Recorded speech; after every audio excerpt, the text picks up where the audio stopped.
సంతానం కలగకపోతే ఓన్లీ అమ్మాయిదే అన్నట్టుగా మాట్లాడతారు.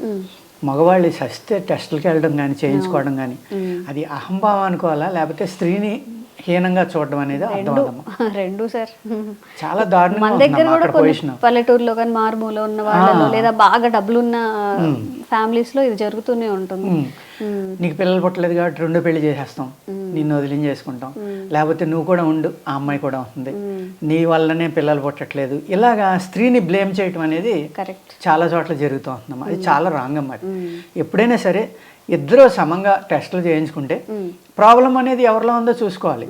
అలా చూసుకోవడం మానేసి ఓన్లీ స్త్రీనే ఏదో ఒక ఆట వస్తువులే చూడడం, బలహీనంగా చూడడం, లేకపోతే నెపం అంతా స్త్రీ మీద వేసేయడం, ఆవిడదే తప్పని చూడటం, ఇది మనకి సౌత్ ఇండియాలో తక్కువ అమ్మ. మన ఆంధ్రాలో బాగా తక్కువ, అంటే తెలంగాణ ఆంధ్రాలో, అదర్ స్టేట్లలో కూడా కొంచెం ఎక్కువే ఉంది. మీకు మహారాష్ట్ర నుంచి పైకి వెళ్తే అమ్మ ఎంత దారుణంగా ఉందంటే, నేను తిరుగుతూ ఉంటాను కాబట్టి చూస్తూ ఉంటాను అక్కడ. వాళ్ళు ఎవరైనా పేషెంట్లు వచ్చినా కూడా అలా నువ్వు టెస్ట్ చేయించుకుని నేను ఎందుకు చేయించుకోవాలన్నట్టుగా మాట్లాడతారు. అంటే అది అహంభావం అనుకోవాలా, మూర్ఖత్వం అనుకోవాలా, లేకపోతే స్త్రీని అంత హీనంగా చూడటం అనుకోవాలా అర్థం అదనమాట. ఇది చాలా ఎక్కువ ఉందమ్మా కొన్ని సమాజాల్లో. అలా కాదు, మగవాళ్ళలో కూడా అనేక ప్రాబ్లమ్స్ ఉంటాయి. అతను స్పెర్మ్ కౌంట్ చనిపోవడం, స్పెర్మ్లో లైవ్ స్పెర్మ్ లేకపోవడం, లేకపోతే అందులో ఫంగల్లో బ్యాక్టీరియల్ ఇన్ఫెక్షన్స్ ఉండటం వల్ల జీరో కౌంట్ వాళ్ళు కూడా ఉంటారమ్మా.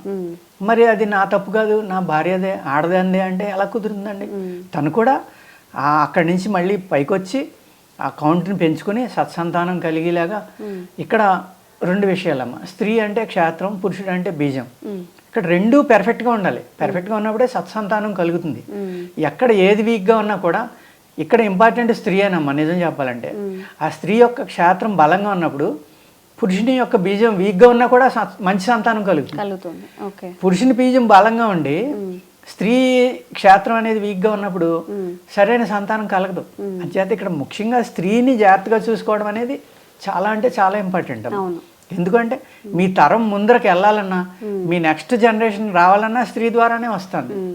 పురుషుడు ఏముంది, సెక్స్ చేస్తారు, దులుపుకుంటారు, వెళ్ళిపోతారు. స్త్రీ 10 నెలలు కష్టపడి తన గర్భంలో మోసి తన పేగు ద్వారా ఆ కనెక్షన్ వల్ల తను తిన్న ఆహారం అంతా ఆ బిడ్డకిచ్చి, ఈవెన్ బిడ్డ యొక్క శ్వాస కూడా స్త్రీ కనెక్షన్ ద్వారానే వెళ్తుందమ్మా. పుట్టిదాకా ఇలా పెంగళా పనిచేయవు. ఈ కుడిముక్కు ఎడముక్కు పిల్లలకు పనిచేయదమ్మా.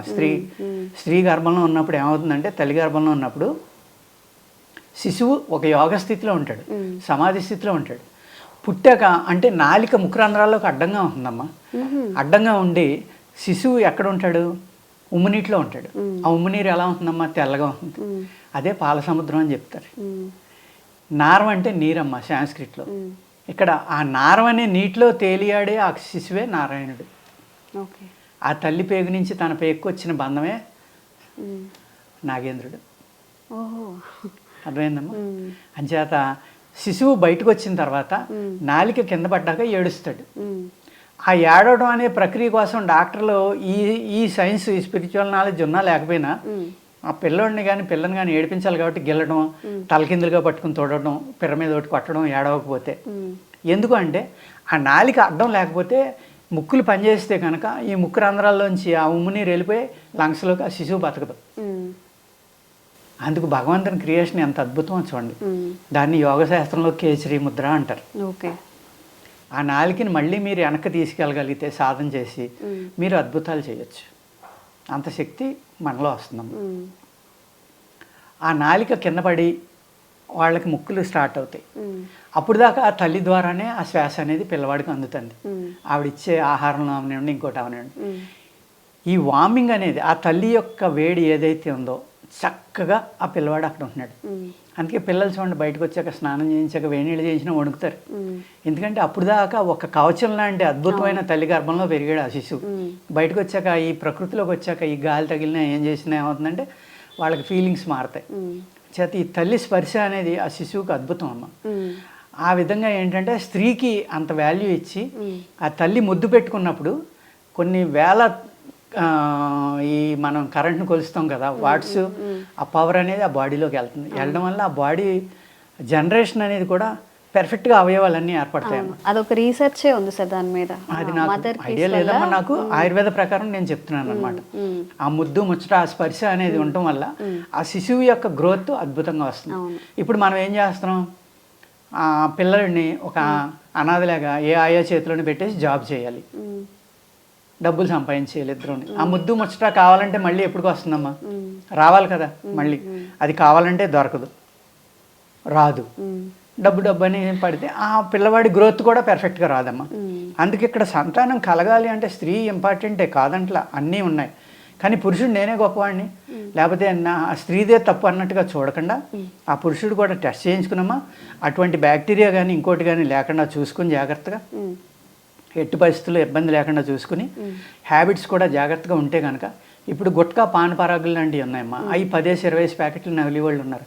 మొత్తం బ్లడ్ అంతా టాక్సిన్ అయిపోతుంది.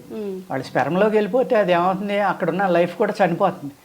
అలాగే విపరీతంగా భయంకరంగా లిక్కర్ తాగే వాళ్ళు ఉంటారు రాత్రులు పగలు, దానివల్ల కూడా బాడీలో సెల్స్ చనిపోతాయి, దానివల్ల కూడా కొంత నష్టం ఉంటుంది. ఇలాగ లేకుండా బాడీలో ఉన్న వ్యాధులు ఏదైతే ఉన్నాయో అవి తగ్గించుకుని, ఈ సెల్లో ఉన్న డిసీజెస్ షుగర్ లాంటివి ఇలాంటివి ఉంటే వాటిని తగ్గించుకోవడానికో వాటిని అణిచిపెట్టడానికో మందులు వాడుకున్నామా.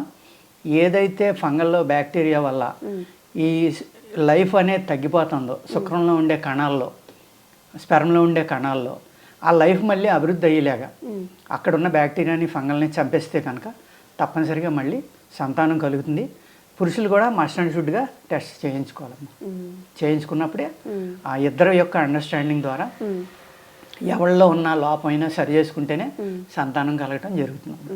అసలు ఆయుర్వేదంలో ఈ మేల్ ఇన్ఫర్టిలిటీ గురించిన ఏమైనా మెడిసిన్స్ సజెస్ట్ ఉన్నాయమ్మా, చాలా అద్భుతమైనవి ఉన్నాయి, అనేక రకాలు ఉన్నాయి. లేహ్యాలు ఉన్నాయి, చూర్ణాలు ఉన్నాయి. ఈ వాడుకోవడం